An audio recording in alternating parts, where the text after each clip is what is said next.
हरि ओम तत्सत। अध्यात्म रामायण बालकांड पंचम सर्ग।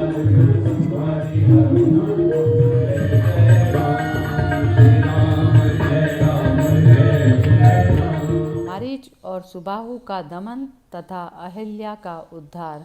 श्री महादेव जी बोले, हे पार्वती, तद उपरांत श्री विश्वामित्र जी के सहित वे दोनों भाई एक रात मुनिजन संकुलित अति सुंदर उस काम आश्रम नामक वन में रहकर प्रातःकाल होते ही धीरे धीरे वहाँ से चले। तब वे सब सिद्ध और चारणों से सेवित सिद्धाश्रम पर आए। वहाँ के रहने वाले मुनिजनों ने विश्वामित्र जी की आज्ञा से शीघ्रतापूर्वक राम और लक्ष्मण का बड़ा सत्कार किया। तदंतर श्री रामचंद्र जी ने विश्वामित्र जी से कहा, हे मुने, आप दीक्षा में स्थित होइए और हे महाभाग, हमें केवल यह दिखा दीजिए कि वे राक्षस साधम कहाँ है। तब मुनिवर ने बहुत अच्छा कहकर अन्य मुनियों के साथ यज्ञ करना आरंभ कर दिया।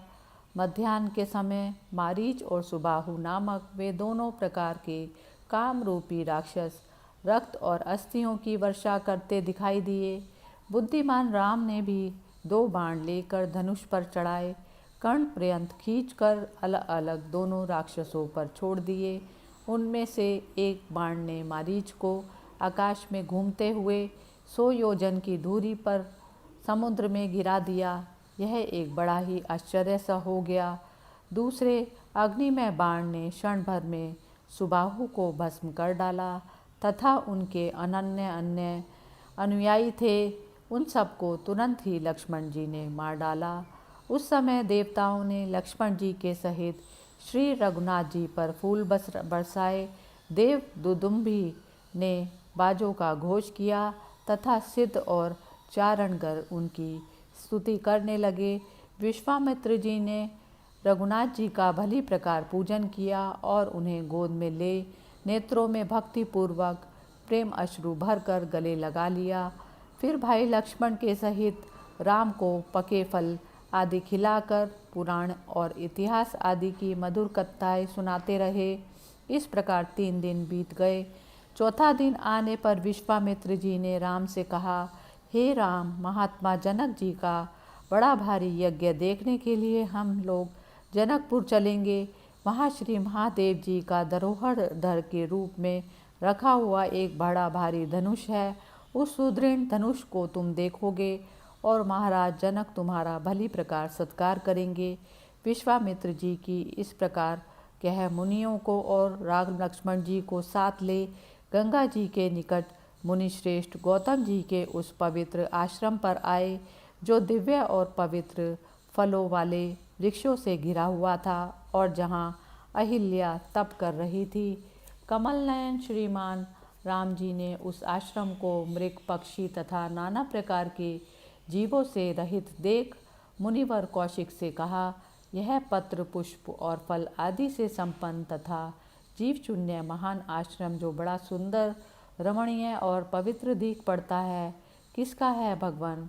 इसे देखकर मेरा चित्त अति आह्लादित हो रहा है। आप इसका सब वृतांत यथावत कहिए। तब विश्वामित्र जी बोले, हे राम, इस आश्रम का पूर्व वृत्तांत सुनो। पहले इस आश्रम में जगत विख्यात धार्मिक श्रेष्ठ मुनिवर गौतम जी की तपस्या द्वारा श्री हरि आराधना करते हुए रहते थे।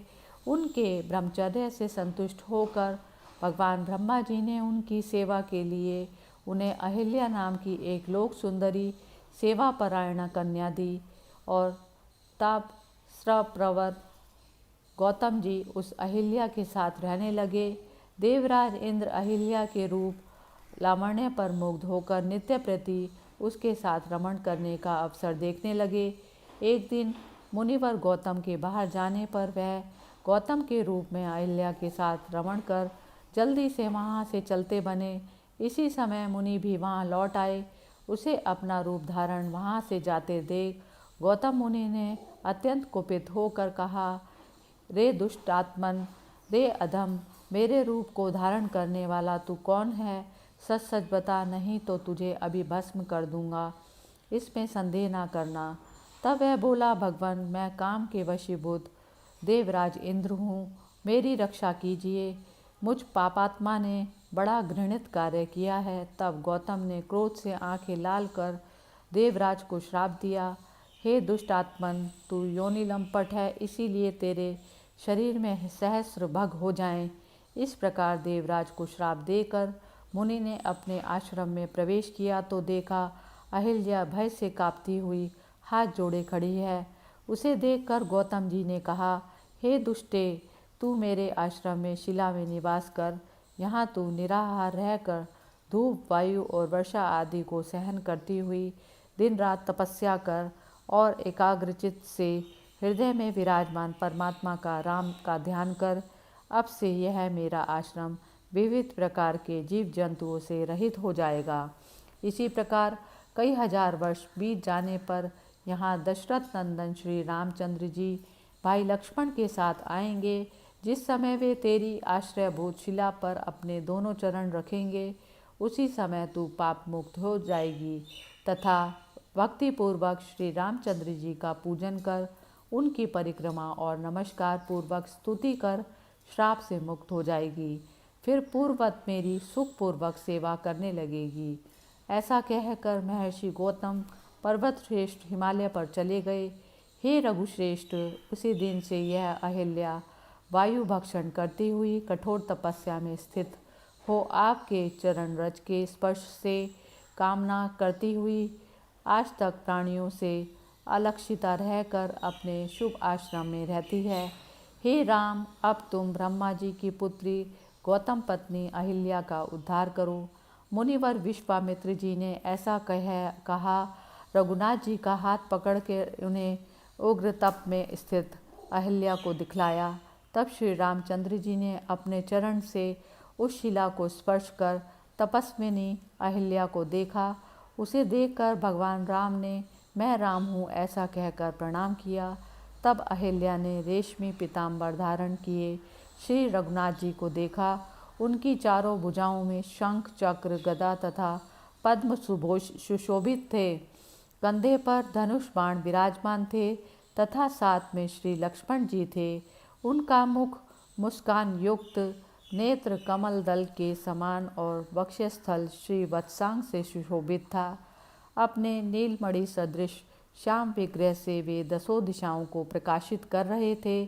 रमानाथ श्री रामचंद्र जी को देखकर अहिल्या के नेत्र में हर्ष से खिल गए और उसे मुनिवर गौतम के वाक्यों का स्मरण हो आया। तब उन्हें साक्षात नारायण जान उस आनंदिता ने अर्ध्यादि से उनका विधिवत पूजन किया और नेत्रों में आनंद अश्रु भर साष्टांग दंडवत प्रणाम किया और फिर बोली, कमल नयन भगवान राम को देख सर्वांग से पुलकित हो गदगद वाणी से उनकी स्तुति करने लगी। अहिल्या जी बोली, हे जगन निवास, आपके चरण कमलों के रज कण का स्पर्श कर आज मैं कृतार्थ हो गई। अहो, बड़े भाग्य की बात है, आपके जिन पादार बिंदों का ब्रह्मा और शंकर आदि एकाग्रचित्त से सर्वदा अनुसंधान किया करते हैं, उन्हीं का आज मैं स्पर्श कर रही हूँ। हे राम, आपकी लीलाएं बड़ी विचित्र हैं। आपके मानुष भाव से संपूर्ण जगत मोहित हो रहा है। आप पूर्णानंदमय हैं और अति मायावी हैं, क्योंकि चरण आदि हीन होकर भी आप निरंतर चलते रहते हैं। जिनके चरण कमल से पराग से पवित्र हुई श्री गंगा जी शिव और ब्रह्मा आदि जगदीश्वरों को भी पवित्र करती है, आज साक्षात वे मेरे नेत्रों के विषय हो रहे हैं। मैं अपने पूर्वकृत पुण्य कर्मों का किस प्रकार वर्णन करूं? जिन्होंने परम सुंदर मानव देह से मर्त्यलोक में अवतार लिया है, मैं उन धनुषधारी कमल दल लोचन भगवान राम का सर्वदा भजन करती हूँ, किसी को भी नहीं भजना चाहती। जिनने चरण कमल की रज को श्रुतियाँ भी ढूंढती हैं, जिनकी नाभि से उत्पन्न हुए कमल से ब्रह्मा जी प्रकट हुए हैं तथा जिनके नाम अमृत के भगवान शंकर रसिक हैं, उन श्री रामचंद्र जी का मैं अपने हृदय में अहरनिश ध्यान करती हूँ। जिनके अवतार चरित्रों का नारद आदि देव ऋषि गण, ब्रह्मा और महादेव आदि देवेश्वर गण और आनंद अश्रुओं से जिनके कुचमंडल भीगे हुए हैं, वे सरस्वती जी भी श्री ब्रह्मलोक में निरंतर गान करती हैं। उन प्रभु जी की मैं शरण लेती हूँ। उन्हें परम पुरुष परमात्मा राम ने संसार पर अनुग्रह करने के लिए एक स्वयं प्रकाश अनंत और सबके आदि कारण होते हुए भी यह जगन मोहन माया रूप धारण किया है, जो अकेले ही संसार की उत्पत्ति, स्थिति और नाश के लिए अपनी माया के गुणों का आश्रय कर ब्रह्मा, विष्णु और महादेव नामक विभिन्न रूप धारण करते हैं। वे स्वतंत्र और परिपूर्ण आत्मा आप ही हैं। हे राम, आपके जिन चरण कमलों को श्री लक्ष्मी जी अपने वक्षस्थल पर रखकर बड़े प्रेम से लाड़ लड़ाती हैं, जिन्होंने पूर्व काल में बलि बंधन के समय एक ही पग में संपूर्ण त्रिलोकी माप ली थी, तथा अभिमानहीन मुनिजन जिनका निरंतर ध्यान करते हैं, उन आपके चरण कमलों को मैं नमस्कार करती हूँ। हे प्रभु, आप ही जगत के आदि कारण, आप ही जगत रूप और आप ही उसके आश्रय हैं। तथापि आप समस्त प्राणियों से पृथक हैं और अद्वितीय पर ब्रह्म से प्रकाशमान हैं। हे राम, आप ओमकार के वाच्य हैं तथा आप ही वाणी के अगोचर परम पुरुष हैं। हे प्रभु, वाच्यवाचक भेद से आप ही संपूर्ण जगत रूप हैं। हे राम, आप अकेले ही बहु रूपमयी माया के आश्रय से कार्य, करण, कर्तव्य, फल और साधना के भेद से अनेक रूपों में भासमान हो रहे हैं। आपकी माया से जिनकी बुद्धि मोहित हो रही है, वे लोग आपका वास्तविक रूप नहीं जान सकते। आप मायापति परमेश्वर को वे मूढ़जन साधारण मनुष्य समझते हैं। आप आकाश के समान बाहर भीतर सब और विराजमान, निर्मल, असंग, अचल, नित्य, शुद्ध, बुद्ध, सत्य स्वरूप और अव्यय हैं। हे विभो, मैं मूढ़ और अज्ञानी स्त्री जाति भला आपके तत्व को क्या जानूं। अतः हे राम, मैं अनन्य भाव से आपको सैकड़ों बार नमस्कार करती हूँ। हे देव, मैं जहाँ कभी भी रहूँ, कहीं भी रहूँ, वहीं सर्वदा आपके चरण कमलों में मेरी आसक्ति बनी रहे। हे पुरुषोत्तम, आपको नमस्कार है। हे भक्त वत्सल, आपको नमस्कार है। हे ऋषिकेश, आपको नमस्कार है। हे नारायण, आपको नमस्कार है, जो संसार के एकमात्र भय दूर करने वाले हैं। करोड़ों सूर्यों के स्वामी प्रकाशमान हैं, कर कमलों में धनुष और बाण धारण किए हैं, श्याम मेघ के समान आभा वाले हैं, सुवर्ण के समान पीत वस्त्र धारण किए हैं, रत्न जड़ित कुंडलों से सुशोभित हैं, तथा जिनके कमल दल के समान अति सुंदर विशाल नेत्र हैं। भाई लक्ष्मण सहित उन श्री रघुनाथ जी की मैं स्तुति करती हूँ। इस प्रकार सम्मुख खड़े हुए साक्षात परम पुरुष श्री रघुनाथ जी की स्तुति, परिक्रमा और वंदना कर वह उनकी आज्ञा ले शीघ्र ही अपने पति के पास चली गई। जो पुरुष अहिल्या के किए हुए इस स्तोत्र को भक्ति पूर्वक पढ़ता है, वह समस्त पापों से मुक्त होकर परम ब्रह्म पद को प्राप्त कर लेता है। जो वंध्या स्त्री भी श्री रामचंद्र जी को हृदय में धारण कर पुत्र की कामना से इसका भक्ति रूप पूर्वक पाठ करे, तो वह 1 वर्ष में ही श्रेष्ठ पुत्र उसे प्राप्त होता है तथा श्री रामचंद्र जी की कृपा से उसकी समस्त कामनाएं पूरी होती हैं।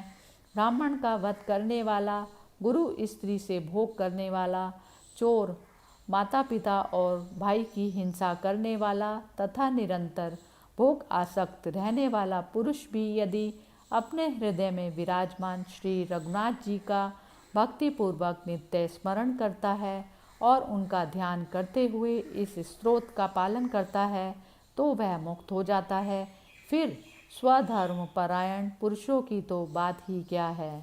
इति श्रीमद् अध्यात्म रामायण उमा महेश्वर संवादे बालकांडे अहिल्या उद्धरण नाम पंचमा सर्गः समाप्त। हरि ओम तत्सत।